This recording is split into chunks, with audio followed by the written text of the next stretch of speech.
అందరికీ నమస్తే అండి. Good morning. మార్నింగ్ న్యూస్లో ప్రధాన పత్రికలో వచ్చినటువంటి ప్రధాన వార్తలను అయితే మనం చూద్దాం. అంటే వీడియో ప్రతిరోజు ఉదయం 7 గంటలకే మార్నింగ్ న్యూస్ అనేది అప్లోడ్ చేయడానికి ప్రయత్నిస్తున్నాం. కాకపోతే కొన్ని టెక్నికల్ ప్రాబ్లం వల్ల బాగా 9 గంటలు మినిమం అవుతుంది.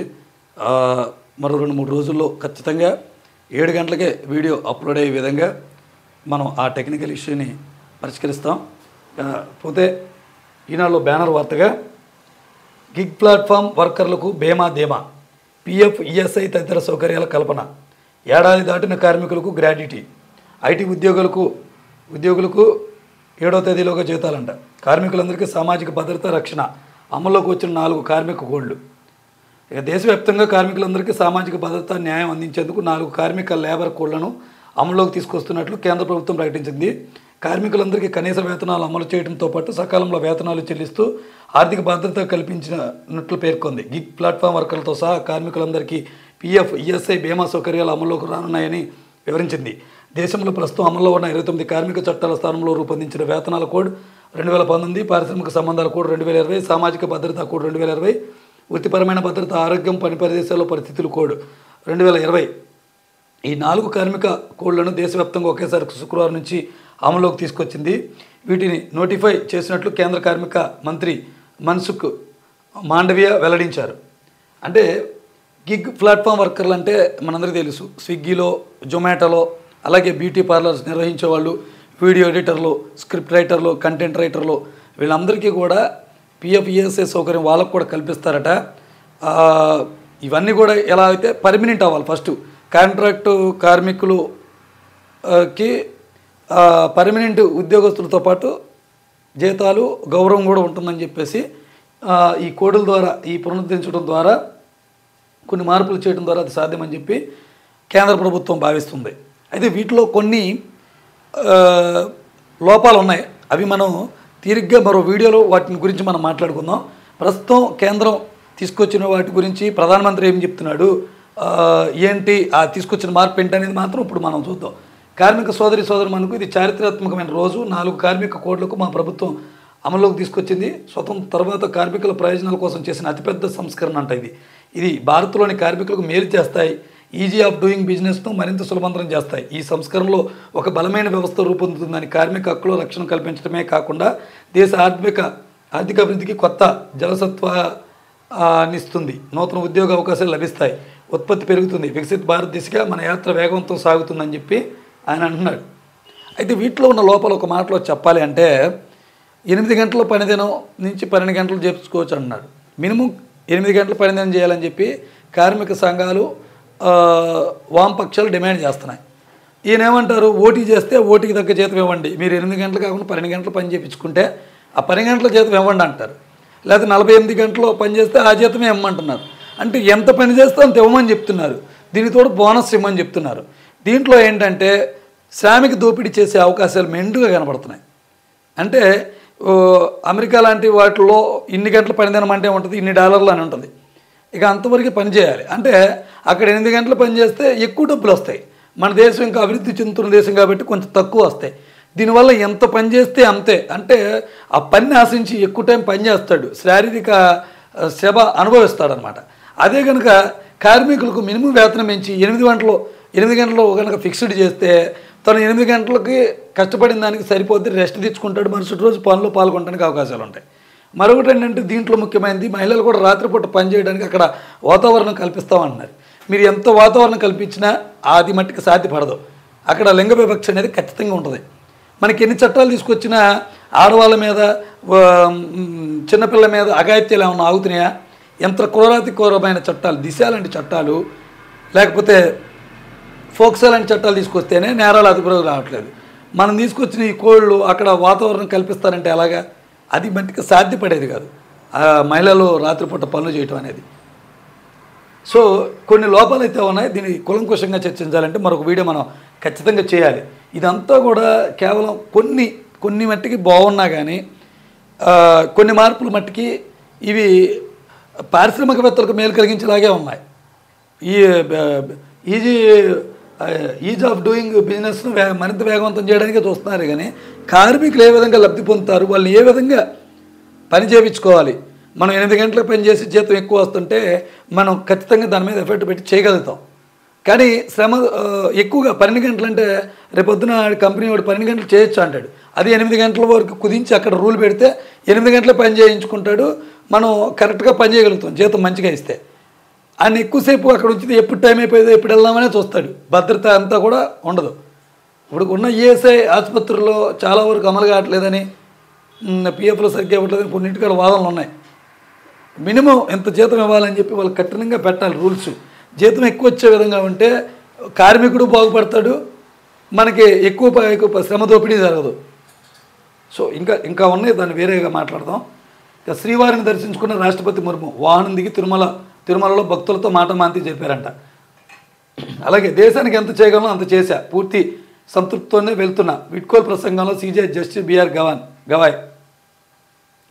ఇక ఏప్రిల్ 1 నుంచి అందరికీ ఆరోగ్య బీమా, సంజీవిని ప్రాజెక్టు దేశానికే దిక్సూచి, పీపీపీ వైద్య కళాశాలతో ప్రజలకు మేలు, వైద్య ఆరోగ్య శాఖ సమీక్షలో సీఎం చంద్రబాబు. ఇప్పుడు పైలట్ ప్రాజెక్టు కింద కుప్పంలో ప్రాజెక్టు తీసుకున్నారు. దానికి సంబంధించి అక్కడ పైలట్ ప్రాజెక్టు సక్సెస్ అయితే రాష్ట్రం మొత్తం ఇది అమలు కాబోతా ఉందన్నమాట. నిన్న వైద్య ఆరోగ్య శాఖతో సమీక్ష చేసినటువంటి చంద్రబాబు తేల్చి చెప్పేశారు. పీపీపీ విధానంలో పేదల ఆరోగ్యానికి చేయడానికే వైద్య కళాశాలకు సంబంధించి వాటన్నిటి గురించి ఆయన వ్యాఖ్యలు చేశారు. మిగతా మెడికల్ కాలేజీలు పులివెందులో అలాగే కొన్ని ప్రదేశాలు నిర్మిస్తున్న కాలేజీలు ఎంతవరకు వచ్చినాయి అని ఆరా తీశారు. నెక్స్ట్ మంత్కి అంటే డిసెంబరు ఆఖరికి అవి పూర్తి అవుతాయి అని చెప్పారు. త్వరగా పూర్తి అవ్వాలి అని చెప్పారు.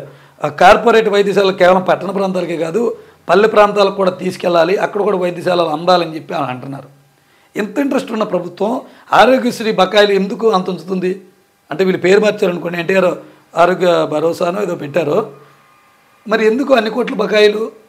కార్పొరేట్ ఆసుపత్రులు రోడ్డు మీదకి వచ్చి ధర్నాలు చేసేంత స్థాయికి తీసుకొచ్చుకున్నారు. పేదవాడి ఆరోగ్యం గురించి నిజంగా ఆలోచించే ప్రభుత్వాలు అయితే ఎన్ని స్టేట్మెంట్లకి ఏదైతే సమీక్ష సమావేశాల్లో మాట్లాడటానికి సరిపోతాయి. గత ప్రభుత్వం కూడా అసలు ఆరోగ్యశ్రీ ప్రవేశపెట్టింది తీసుకొచ్చింది రాజశేఖర రెడ్డి గారు అయినప్పటికీ గత ప్రభుత్వం కూడా ఆసుపత్రి బిల్లులు బకాయిలు చెల్లించక ఆరోగ్యశ్రీ బిల్లులు పేదవాళ్ళకు వైద్యం అప్పుడు కూడా నిలిచిపోయింది. ఇప్పుడైతే 3,000 కోట్లు పైగా నిలిపేసి ధర్నా చేశారు. రోడ్డు మీదకి వచ్చి ధర్నాలు చేసిన పరిస్థితికి ఈ ప్రభుత్వం తీసుకొచ్చింది. మార్చి 16 నుంచి 10వ తరగతి పరీక్షలు జరుగుతాయంట. 10వ తరగతి పబ్లిక్ పరీక్షలు మార్చి 16 నుంచి ఏప్రిల్ 1 వరకు కొనసాగనున్నాయి. పరీక్షల షెడ్యూల్ను ప్రభుత్వ పరీక్షల విభాగం డైరెక్టర్ శ్రీనివాసరెడ్డి శుక్రవారం విడుదల చేశారు. ఉదయం 9:30 నుంచి మధ్యాహ్నం 12:45 వరకు పరీక్షలు జరగనున్నాయి. భౌతిక రసాయనిక శాస్త్రాలు కలిపి ఒకే పేపర్లో జీవశాస్త్రం మరో పేపర్గా విడివిడిగా 50 మార్కుల చొప్పున పరీక్షలు నిర్వహిస్తారంట. అన్ని సబ్జెక్టులకు పరీక్షకు మధ్య విరామం వచ్చేలా షెడ్యూల్ ఇచ్చారండి వీళ్ళు. స్థానిక సమరానికి సన్నాహాలు, త్వరలో మనకి పంచాయతీ ఎన్నికలు రాబోతున్నాయి. వీటి గురించి మనం స్పెషల్గా ఒక వీడియో మాట్లాడదాం. ఇది ఈనాడులో వార్తలు. ఇక ఆంధ్రజ్యోతిలో చూస్తే రహదారులపై వీళ్ళు ఒక విపత్తుల పగ అని ఒక ప్రత్యేక వార్తనైతే వీళ్ళు ప్రచురించారు. అనకాపల్లి జిల్లా చోడవరం సమీపంలోనే అంబేరపొలంలో భీమవరపట్నం నర్సిపట్నం రోడ్డు అంటే ఇది గొంతులో అలాగే నీళ్ళు నిలిచిపోయినాయి. ఇది గతంలో ఫోటో అనమాట, ఫైల్ ఫోటో. ఇది ఇప్పుడు ఆ రోడ్లను కొంచెం మరమ్మతులు చేసి, అంటే ఈ వార్త ఎలా ఉంటుందో ఒకసారి మనం డిస్కస్ చేద్దాం. రాష్ట్రంలో రహదారులకు వరదలో తుఫాన్ల దెబ్బ. జగన్ హయాంలో 5 ఏళ్ళు రహదారులని ధ్వంసమే. కనీస నిర్వహణకు నోచుకోక నరకానికి నకళ్ళు. వివిధ పథకాల కింద నచ్చిన నిధులు మళ్లింపు. కోతులు లేని రోడ్లకు కూటమి సర్కారు ప్రాధాన్యం. ఏడాదిలోని గొంతులు పూడ్చేందుకు 2,000 కోట్లు. అంతలోనే వర్షాలు తుఫాన్లతో దారులకు దెబ్బ. వాటిని బాగు చేసే లోపే మళ్ళీ మోందా విలయం. దెబ్బతిన్న 3,388 వంతెనలు, 31,000 కిలోమీటర్ల రోడ్లు. తక్షణ మరమ్మతులకు 1,700 కోట్లు అవసరం. పూర్తిగా బాగుకు 6,150 కోట్లు కావాలి. మళ్ళీ ఇది కూడా గమనించండి. విధ్వంసదారులు గొంతులతో నరకయాత్న. పగటిపూట చుక్కలు, అక్కడక్కడ ప్రమాదాలు. తుఫాను ప్రభావిత జిల్లాలో మరీ దారుణం. కొన్ని చోట్ల జాతీయ రహదారులపైన గోతులు. అంటే వార్త ఓవరాల్గా ఎలా ఉందంటే రోడ్డు మీద గొంతులు ఉన్నాయి. కొన్ని చోట్ల గుంతలు పూడ్చే ప్రక్రియలో అలా రోడ్లు వదిలేశారు, దుమ్ములు వేస్తుంది. బాగానే ఉంది, బాగా రాశారు. మళ్ళీ మధ్యలో గత ప్రభుత్వాన్ని తీసుకొచ్చారు. గత ప్రభుత్వం నిర్లక్ష్యం వల్లే రోడ్లు అలా తయారని అన్నారు. గత ప్రభుత్వం రోడ్లు వేయడానికి వాళ్ళ దగ్గర దమ్ము సరిపోలే కేంద్రాన్ని ప్రశ్నించడానికి. ఎందుకంటే వాళ్ళు పొత్తు పెట్టుకోవాలి, మామూలుగా గెలిచారు. కేంద్రం చేతిలో ఉంటుంది కాబట్టి రాష్ట్ర ప్రభుత్వానికి బాధ్యత ఉన్నా కేంద్ర ప్రభుత్వంతో వాళ్ళ సఖ్యత లేక తీసుకురాలేకపోయారు. దానివల్ల 11 సీట్లు వచ్చినాయి వాళ్ళకి. మరి మన కేంద్రంతో లింక్స్ ఉన్నాయి. అసలు ప్రధానమైనటువంటి ఆంధ్రప్రదేశ్లో ముందున్నటువంటి సమస్య ఏంటయా అంటే, ఒకటి రాజధాని, పోలవరం కామన్ అనుకోండి, మూడోది రోడ్లే. మరి కూటమి ప్రభుత్వం వచ్చి 17 నెలలు అవుతుంది. సరే, ఒక 5 నెలలు పరిపాలనకు సంబంధించి తీసేయండి. మరి వెంటనే మనం కేంద్రంతో మాట్లాడాలి. జనసేన అయితే అసలు బీజేపీకి ఇంత దగ్గరగా ఉంది. అసలు ఏకంగా మోడీ గారి విధానాలని ఆయన భుజాన వేసుకున్నారు.